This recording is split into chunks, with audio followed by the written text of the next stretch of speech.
après les angoisses et le scandale de la prise du Capitole, après le soulagement face au discours prononcé par Donald Trump pour essayer d'un tout petit peu faire baisser la pression et éventuellement de se montrer 30 secondes à la hauteur du rôle de président des États-Unis, après la décision donc de Twitter de suspendre définitivement le compte de Donald Trump, certains ont été pris d'un doute. Alors, au premier abord, oui, tout le monde a trouvé ça normal, formidable. Twitter, qui est l'instrument de diffusion des discours délirants de Donald Trump, ne pouvait pas échapper à sa responsabilité. Mais depuis quelques heures, on entend tout simplement l'expression d'une prise de conscience. Oui, le fait qu'il y a quand même un petit problème dans tout ça.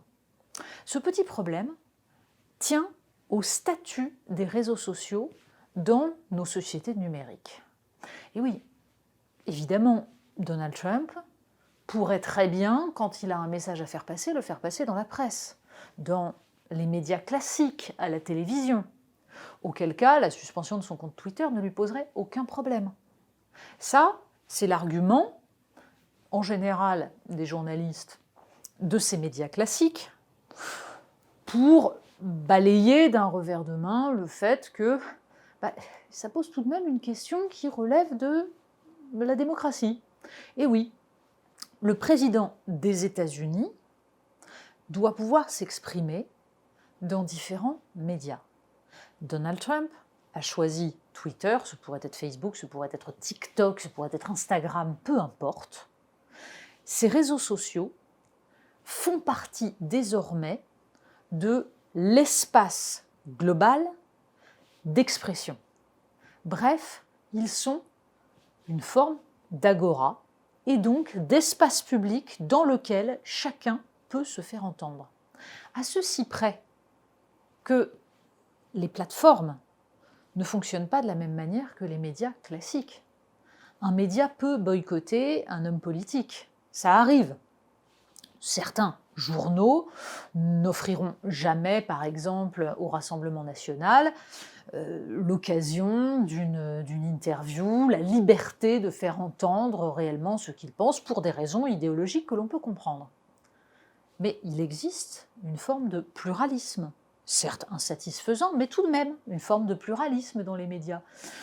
Pluralisme qui s'est d'ailleurs en partie développé ces dernières années sous la pression d'une demande des citoyens. Est-ce le cas pour les réseaux sociaux ? Absolument pas. Et c'est une évidence que de le constater, ce n'est pas parce qu'il existe plusieurs réseaux sociaux qu'il y a un pluralisme suffisant pour garantir que quand l'un de ces réseaux empêche un homme politique ou même le président des États-Unis de s'exprimer, les autres pourront lui garantir la possibilité d'atteindre son public. C'est même pire que ça, puisqu'en fait, si Twitter a pris la décision de fermer définitivement le compte de Donald Trump, les autres ont fermé ces comptes provisoirement. Bref, il n'y a aucune forme de pluralité dans la vision du monde de ces entreprises. Ces entreprises sont concentrées en un endroit, en un pays, avec un monopole dont le poids est aujourd'hui essentiel. Et nous sommes face à l'aboutissement de toute cette politique de libéralisation, de ce capitalisme californien qui a permis la constitution de ces monopoles.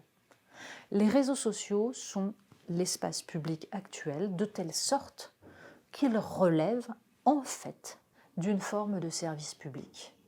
Mais un service public abandonné à des entreprises privées qui n'ont en fait aucun compte à rendre au gouvernement, à l'État, c'est-à-dire à l'émanation des citoyens. Les citoyens n'ont aucune prise et on le voit, notamment dans les affaires judiciaires, à chaque fois qu'il s'agit de faire clôturer un compte, par exemple diffusant des menaces de mort, on aura bien compris que c'est beaucoup plus rapide de fermer le compte de Donald Trump que de repérer ceux, par exemple, qui ont menacé de mort tel ou tel militant laïque, que ce soit Zineb El Razoui, que ce soit, par exemple, la jeune Mila. Ça, curieusement, ça peut continuer.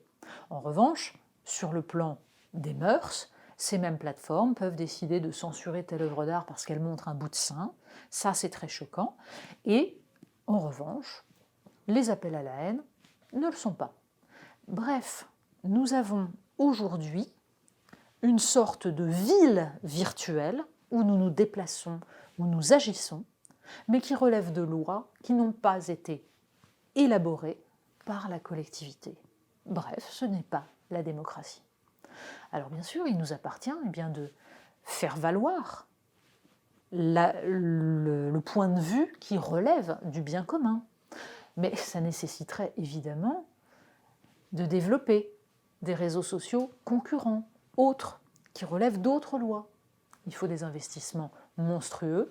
On voit à quel point l'Europe est totalement dépassée par cela. Et donc nous sommes tributaires de plateformes qui sont tout sauf neutres, qui portent une idéologie. Quand cette idéologie nous convient, quand cela nous arrange, parce que de fait, nous considérons que Donald Trump est dangereux, ça nous permet de ne pas voir à quel point le principe lui-même est vicié.